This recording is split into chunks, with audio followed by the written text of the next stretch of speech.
I'm so sorry you weren't able to meet her. Oh, yeah, you know, and I tell you, my sister, y'all talk so much, I was saying, who are you talking to? You know, men, we're a little slow getting together. So women know how to just make it happen. Y'all pay for the women, right? They're great. And they were talking so much, and she says, well, El, she called me, El, you got to talk to Pastor Taylor. I said, we will.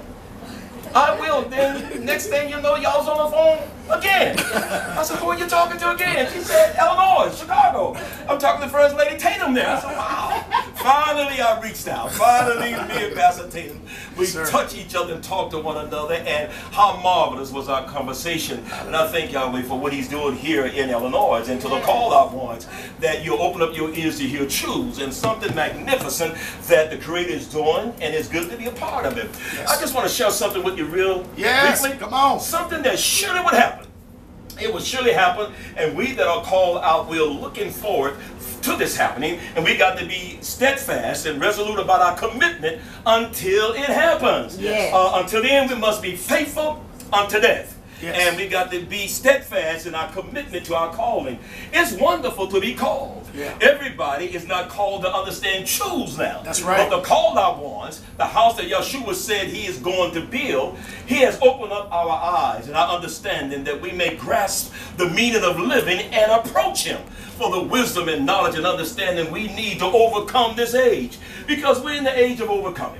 If you notice, when Yahushua was addressing the called out ones in the book of Revelation, it was always these words, but to him that overcometh. Yes.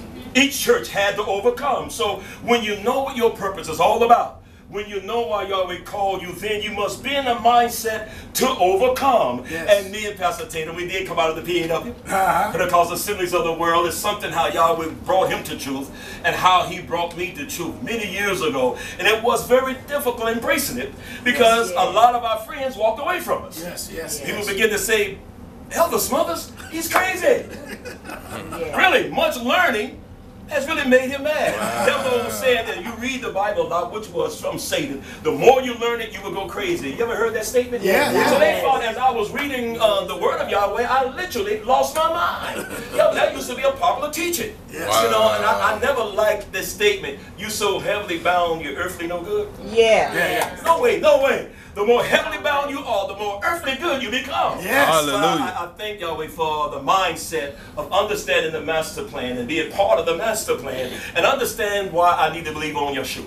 If you don't believe on him to overcome sins and iniquity, then all beliefs are in vain. Yes. The very reason he came to save his people from doing wrong their sins. So I thank the Creator for understanding the master plan. But there's something definitely is going to happen to planet Earth. It is good to know because there are events that Yahweh wants us not to be discouraged when they begin to happen. And in the book of Luke, the 21st chapter, and just a few books I'm going to go to, and I'm going to be brief as I can. Come on. And it's just something you and I are looking forward to. Very seldom you hear the gospel of Yahushua. You hear a message how good he is, how great he is, how powerful he is, and it's true. But very seldom you hear his message. Now, when you hear his message and believe it, it's power unto salvation. Yes, you overcome all power of darkness. Nothing can defeat you when you embrace the message that Yahushua spoke about. And the Apostle Shaul said, I am not ashamed of the gospel of Hamashiach. He said, for it is the power of Elohim unto salvation. So if you really want to have the power in your life, you've got to hear the gospel, embrace the gospel, believe the gospel, and just start living the gospel. And there's no power in hell, no power on the top side of earth can stop you from being what Yahweh called you to be. Hallelujah. You should be in this age. But there are things that's going to happen, and when these things begin to happen, Yahushua don't want us who are called to be discouraged. A time is going to come that men and women are just going to throw up their hands and say, there is no mighty one. He do not exist. Right. But these things will not be happen if he exists. Already that's the mentality of many people. Yes. Yeah. If he do exist, why did he let this happen? Yep. Why did this take place? But you and I, we must understand the events and embrace the gospel. Now, let me tell you something about the gospel, a little. As an example. If I tell you, what's on Rich Road, right? Yeah. There is a purple rock. And under that purple rock, there's $1 million. If let's say Deacon Eugene, he gets up and starts saying, just start praising me a little bit, Deacon. Man, you look nice today. Yeah. Did you get a haircut? Yeah? He probably said I'm a good person, huh? Yeah, you're a real good guy, man. Got a lot of power, huh? Got a lot of power. Always been able to look out for me. I really appreciate everything you've been doing for me. Right now, he'll tell you all that about me. Then he preached my gospel. Because he praised me, then he preached my gospel. Yes. Good point. Good point. Good point. Then he preached my gospel. I told him, tell the people, in the middle of Ridge Road, there's a purple rock. That's right. And under that purple rock, you'll find $1 million. That was the gospel.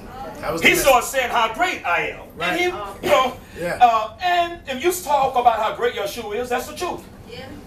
He'll heal you. That's the truth. He has power to cast out demons. That's the truth. Yeah. He has power to comfort you. That's the truth. But if he does not preach what I told him to preach, he didn't preach my gospel. That's right. Because you don't get deliverance when you lift that purple rock up and get your $1 million. So Satan has a wonderful way of excluding the gospel of Yahushua where you and I can believe to overcome this age. So people are not preaching the gospel of Yahushua. They are teaching how great he is, and you got to say amen, right? Right. There's a song that says Yahushua is a healer. Yes, he is. Heal the sick, raise the dead, there's no need to be afraid. Yahushua is a healer. And he healed all the time, but that's not his gospel. That's right. He cast out demons, yes he did. And Yahushua never let demons exist where he was. He was king of the kingdom. And the power of darkness could not coexist with him. Right. That's why he cast out demons all the time, and every time. Because the king of the kingdom of Elohim would not let demons be around when he's around. Guess what? He didn't even allow his disciples to fast. And the other believers trying to say, hey, why? The John the Baptist and the other disciples are fasting. And your disciples, they're not fasting. Yahushua looked at them and said, can the children of the bridegroom fast while I'm around? Yeah. He took care of them, right? He wouldn't let nothing negative dominate them. They didn't have to get in the strait of overcoming. And he said, as long as I'm around, they don't have to fast. But a time is going to come that I'm going to be removed, then they're going to have to fast. And now we're in that mode of fasting and overcoming. But the gospel of Yahushua is about the kingdom of Elohim that will bring salvation and eye-opener to all nations on planet Earth. At this particular time, only a remnant, I like the song, only a remnant understand. Only a remnant would pray right, talk right, act right, be encouraged right, cry right, be sad right. We know when to cry, we know when to stop crying. That's an old song. We got to know when to hold up. Know when to fold up. Know when to walk away. Know when to run. That's what that writer said. You never count your money while you're sitting at the table. There'll be time enough to count it when the dealing is done. So we know when to hold up. We know when to stand up. We know when to walk away and back away because we understand the message that Yahushua preached. That certainly will happen. So, but there are events that's going to take place, and we know the Feast of Trumpets is upon us, right? I love the Feast of Trumpets, anticipating the Feast of Trumpets, and we want to be ready. There's a songwriter said, I want to be ready when he called my name. I want to be ready when he called my name. Then people say, yes, Lord. Yes, Lord. Then the songwriter said, how they go, I would not be a sinner. I tell the reason why. A friend my Lord may call me, and I wouldn't be ready to die. But we want to get ready for the coming of Yahushua. We want to be ready. Right? Want to be ready when they call my name. They said, want to be ready when they call my name. And the people say, yes, Lord, yes, Lord, yes, Lord, yes. Then he goes to sing the lyrics. But there's something certainly is going to happen to planet Earth. And the book of Revelation is a book to us. If you notice, that's a book dedicated to the house of Yahushua. If anybody take that letter and try to explain it to the world, can't understand it. It's only supposed to be explained to the servants of Yahushua. Once you read it, to the servants of Yahushua.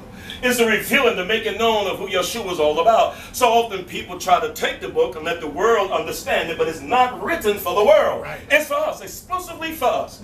But there are events that is going to take place, and since Feast of Trumpets is coming up on us, I just want to dialogue a little about it.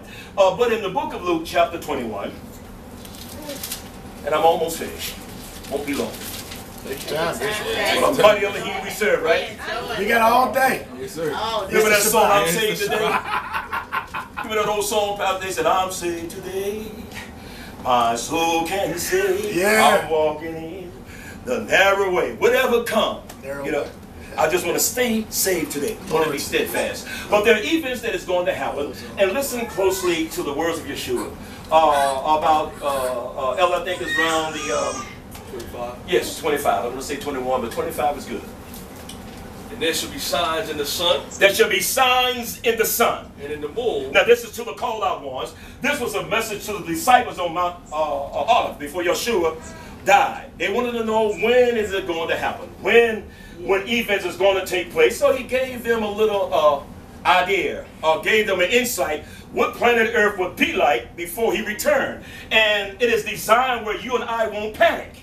You and I won't faint. We don't throw up our hands and say, where are you? Yeah. All that our fathers told us is not the truth. So Yahushua said there shall be signs. Where? In the sun. In the sun. I mean, we got to really start looking for, sign in Hebrew mean the oath, miracles, events, sickness are happening in the sun. Yeah. Then he told the disciples in what? And in the moon. In the moon. And in the stars. Stars of heaven. And upon the earth, distress of nations, with perplexity, the sea and the waves roar. Now we're building up to that. Perplex of nations. Perplexity, sea and the waves roar. And you know that by the ozone. You know, there's events and things that's going to happen to the natural surroundings of planet Earth that Yahushua don't want us to panic when these things begin to happen. Now, what we want to be, more than anything, is be ready to die. Yeah, that's right. Because if these signs be delayed another 100 years or 200 years, it's not likely you and I might be around for that, right? Right. So we want to be ready to meet him, whether dead or alive, right? Right. So I often tell people, prepare to die. Keep your mind focused on Yahushua coming, but whether dead or alive, you're going to stand before him. So we want to live to live again. Now, if these things don't happen, what we're about to read about in our times, as we tell our sons and daughters what the conditions of planet Earth would be like, but that's our job to remind them what it's going to be like. If it don't happen, we want to be right. Yeah. I love that part of righteous living.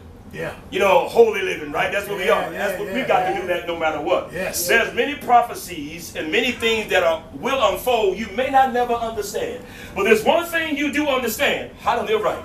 Yeah. You know, remember that song, I just want to be right, Man. be right. Yeah. I just want to be right. That's what we want to be no matter what. So if you never understand many things that are written in Yahweh's word, it's one thing you and I can understand: how to be right. Yeah. No matter what, how to be right, and that's important more than anything. So events happening in the sun, the moon, and the stars, perplexity of nations. Listen to what Yahushua said. The sea and the waves roaring. Yes. Men's heart failing. Rest with this. Men's heart will fail them. For fear. Yeah, afraid of what's happening. And for looking after these things which are coming on the earth, for the powers of the heavens shall be shaken. So events is going to happen that men's heart will fail them for fear as they begin to behold many events that are happening upon planet Earth. Daniel said, none of the wicked will understand. When these things begin to happen, the wicked will not understand. But Daniel said, but we will. We will understand what's going on because we believe in the gospel of Yahushua. We know it's going to be all right. I know y'all heard this song, Yahweh's in control. No matter what you're going through, no matter what you're confronted with, always remember Yahweh is in control, especially in the lives of his called out sons and daughters. So no matter how much pain you feel, no matter how much frustration you feel, Yahweh is in control at all times. But to many, their hearts will fail them for fear, with perplexity, as they begin to see a lot of things unfolding on planet Earth, and they're going to give up and walk away. But this is what Yahushua said. Men's heart failing them for fears and for looking after these things which are coming on the earth. Now listen what he said to the called out ones. For the powers of the heavens shall be shaken. Definitely it's going to be shaken. And then shall they see the Son of Man coming in a cloud At disastrous times. with power and great glory. When the time looked like there's no more hope for all nations, all of a sudden they look into the heavens and men and women will glimpse the sign of Yahushua returning. And he's coming with what? With power. With power. And great glory. He's coming to be Savior of the world. Hallelujah. Keep that in mind. No one had to believe on Yahushua for him to come back. It is not based upon you believing for it to happen. Yahushua is coming back. Like no one had to believe on him first coming, he came. Right. Whether men and women believed it or not, Yahushua came. Yeah. No one had to believe on him for him to come back. You have to believe on him for your sins to be forgiven. You have to believe on him to overcome certain things, but you do not have to believe on him for him to come back. Right. He's coming back whether men and women like it or not. Listen to what is written. And when these things begin to come to Now, pass, this is what I want you to focus on. And when these things begin to come to pass, then look up. we are not to hold our head down in adversities or hold our head down with sorrows in the midst of difficulties. When these things begin to come to pass, Yahushua told the chosen ones, what? Then look up. That's the time to look up. Now, I want to tell you, bad times is the time to look up. Yeah, sure is. Crying time, that's the time to look up. Hallelujah. When pain and frustration begin to hit you and you feel hopeless and uncertain, that's the time to look up. Your redemption is drawing nigh. Yes. So don't ever think bad time is designed to defeat us. Bad time is the time for us to look up and be glad about it. Yeah. Be glad about it that we are protected no matter what. Yes. And when you see these things come to pass, look up. What happened? And lift up your head. Lift up your head. Don't hold it down. Yeah. Your what? For your redemption draweth nigh. Nothing is like being redeemed. Hallelujah. Your what? Your redemption draweth nigh. Your redemption draweth nigh. Now, bear with me about this. There's something you and I are anticipating. We are anticipating for us to be delivered from the makeup that Yahweh made us in. Can I dialogue with just a little longer? Come on, Bishop. Take your time. It is written in Romans the 8th chapter. Yahweh made creation subject to vanity. Not because of vanity sin. Trouble didn't start because sin happened. In fact, the image and likeness of God, we were not the first people to sin. Or the first being that sinned on planet Earth. It was the angels that sinned first. So when Adam was created, he was created in the age where the fallen angels had already sinned. Satan was not there as a minister to Adam and Eve. He was there to oppose them. When they were created, Adam had a big problem. And what problem Adam had is the same problem you and I have. Yeah. And our big problem, we got to fight these spirits. Yeah. We got to overcome these spirits. Adam and Eve had to overcome the fallen angel's attitude, their mentality, their character. I believe it's Shaul that told the church at Galatians, we're in a present evil age. Yes. When Adam was created, Satan was already there, upset and angry, and as one who will oppose the purpose of Yahweh created him. Didn't like the attitude that the image and likeness of Elohim were placed on planet Earth, but we were made a little lower. Now there's a scripture in the book of Psalms, and it reads, and the angels, no, what is man that thou art mindful of him? Yeah. The Son of Man that you visit him. Well, one reason why Yahweh is mindful of us, and Yahweh visited us, we're his image and likeness. Yeah. And we're his image and likeness on planet Earth. And that alone gets his attention. Just because you belong to him, you as his image and likeness, oh, that's fantastic. He will always be mindful of you. Yeah. But I'm going to show you what he made you subject to vanity. That's good. Though you are his image and likeness, you were made subject to vanity. Oh, I hope I can get quick Come on. about the good news of Yeshua. It's beautiful. Now, in the book of Ecclesiastes, just in case the image and likeness of Elohim think too much of themselves, because you can think too much of yourself, Yeah. Yeah. and then at the same time, you can think too less of yourself. That's true. Yes, hallelujah. And it's bad to do either both. Yes. But in the book of Ecclesiastes chapter 3, then I'm going to show you the vanity that you are made subject to. And what Adam had to overcome. It wasn't cool. Adam had a big problem. Yes. And his problem was his genetic makeup that Yahweh designed him to be a part of.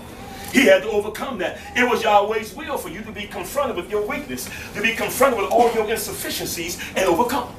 But you can't overcome your weakness by relying on your own strength. No. Right. You got to embrace what you are, talk to Yahweh about what you are, and look for him to deliver you from what you are. I think that's marvelous, isn't it? Yes, it is. He will not let you be ignorant of your makeup. But just in case we think too much of ourselves, notice the book of Ecclesiastes chapter 3. And this is what the preacher says, right? Koheleth, right? Ecclesiastes, the Hebrew word is Koheleth. That means the preacher. Listen what the preacher had to say about us. The 3rd chapter, and get right to that verse, El. Verse 18. Are you there, chosen ones? I like calling you chosen one because you're neat. Out of all the people around you, Yahweh chose you. I don't know why. Not because you're good. Only Yahweh knows why he chose you. You ever wonder why Jacob succeeded Esau? And Esau failed? Esau had no other choice but to fail. Yahweh didn't choose him. Jacob I love, Esau I love less. They were both the sons of Isaac. Pure Hebrew. Pure, and of course, no Israelite exists yet. Jacob's name wasn't changed to Israel. Both of them were there. But before they were born, before they neither done any good and evil, Yahweh said, Jacob I am involved with. Esau I love less. In other words, I wasn't involved with Esau's life. And that's why a lot of people can't come to Yahushua. He's just not in their life now. Yes. But he's in our lives, and I think that's wonderful, right? Yes. And we must do all that we know how to do to appreciate our calling. We must do all that we know how to do, not to let Satan make us sell our birthright. Yeah. Hallelujah. But this is what is written about the sons of men. Ecclesiastes chapter 3, what verse? 18. Verse 18. Listen carefully to this, heirs of Elohim. I said in my heart. I said in my heart. Concerning the estate of the sons of men. Grasp for this. That God might manifest them, and that they might see that they themselves are beasts. Now, sons of men means sons of Adam. Yahweh wants you to know your genetic makeup is no better than the beast. Though we're the image and likeness of Elohim, you are no better than the beast. Now, bear with me a little. And I'll show you. Adam had to overcome his genetic makeup, and he didn't. And the way we overcome our weakness that we're in is by trusting in Elohim. We must trust in God at all times. If you don't trust in him, you won't overcome your weakness. Your weakness will get an advantage over you, and you'll give in to your frailty, how weak you are. So Yahweh wanted the sons of man to know to the preacher, they're no more better than the beast. Listen carefully to what is written. That's good. For that which befalleth the sons of men. The same thing happened to the sons of Adam. Befalleth beasts. Happened to a beast. Listen carefully. Even one thing befalleth them. So you think you're different. Notice what it says. As the one died. As the beast died. So died the other. So died the image and likeness of Elohim. Adam's offense was, man, it was terrible. When he sinned, man, he released upon us a condition that nobody can deliver us from it but Yahushua. That's all. No matter how much Yahweh gave Torah to Israelites from Mount Sinai and Mount Horeb. Now I like calling Mount Sinai Mount Horeb. You know what's in the Bible is either Mount Sinai or Mount Horeb. Yep. You ever wonder why the two? No. Something isn't. Now Mount Horeb, or Horeb means a waste, a desert land. Sinai is the name of the moon god. Sinai means Sinai, my God. That was the name of the moon. So it was popular then to look at that mountain, which belonged to Yahweh, and men are just perverse. Just like switching Yahweh Shabbat to Sunday. So you read in the word Mount Horeb, then the writer sometimes called Mount Horeb Mount Sinai. There's nothing wrong with calling Mount Sinai, as long as Yahweh is your Elohim, not Mount Sinai. Not God, yes. If you ever want to do the study of Sinai, look it up. It's the name of the moon god. It's Mount Sinai.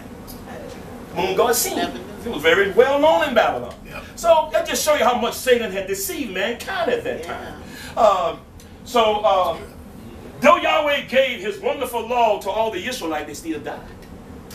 No matter how righteous they live, no matter how ungodly they did, something happened to the righteous man and the unrighteous man. Yep. They both died. Nobody can eradicate that offense but Yahushua. Hallelujah. Yeah. He's the only one. He's the only one that can bring to us the hope to live forever. To be and not to be was the question in the beginning. Yeah. Adam chose not to be by choosing to be. Temporary life, a life now is temporary. Yeah. No matter how right you live, no matter how wrong you live, you're going to die. Yep. Yeah. Notice what the writer said. For that which befalleth the sons of men befalleth beasts. Yes, it does. Even one thing befalleth them, as the one dies, so do that's an enemy. That's got to be defeated. Yea, they all have one breath. All have what? One breath. So you think when Yahweh breathed into Adam's nostrils the breath of life, that breath he gave him was different than the beast's breath? Put a man in the beast. Put us both in a chamber.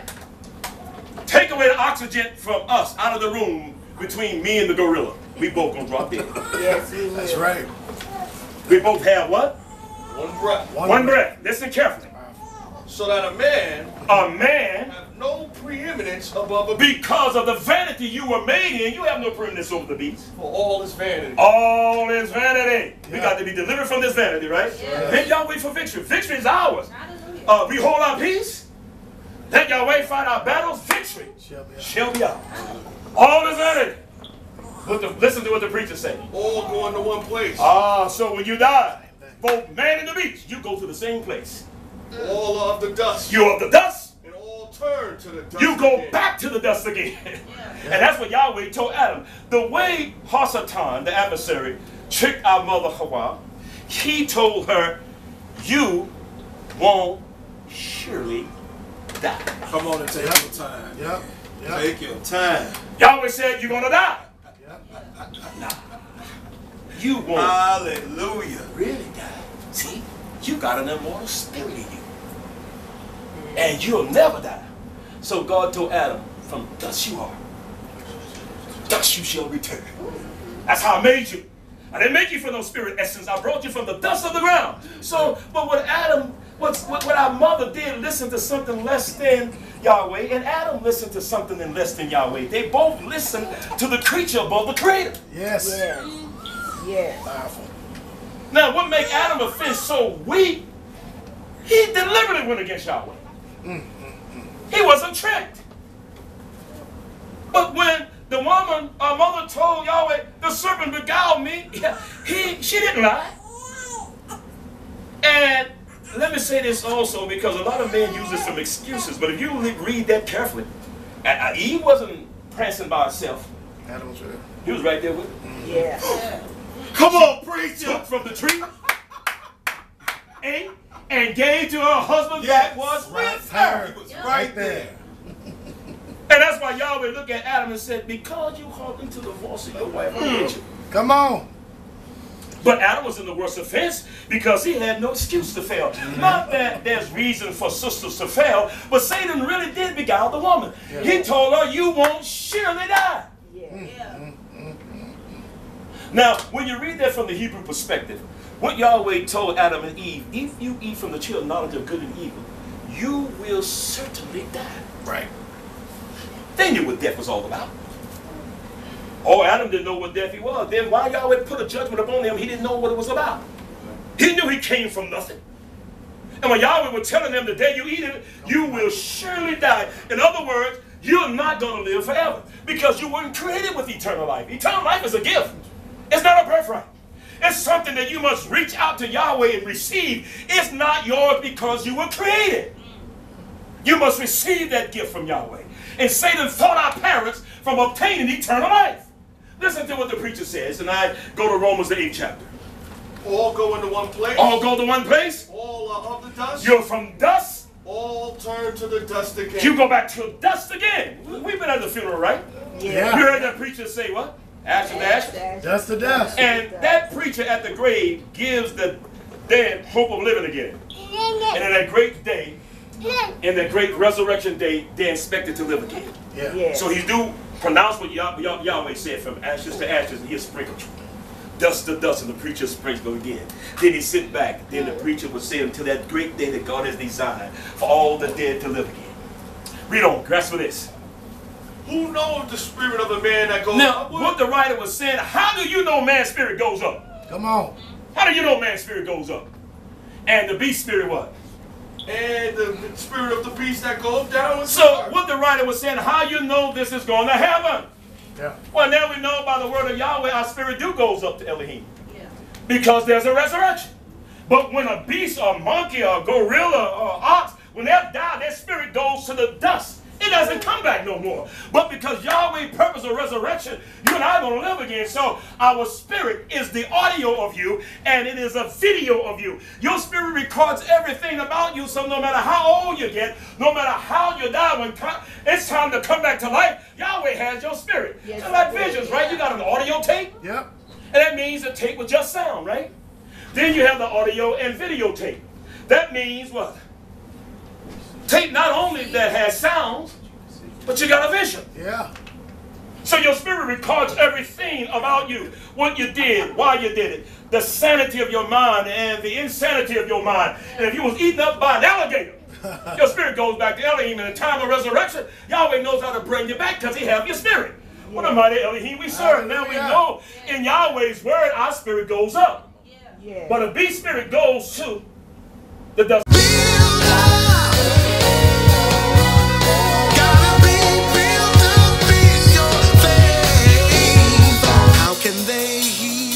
without a preacher.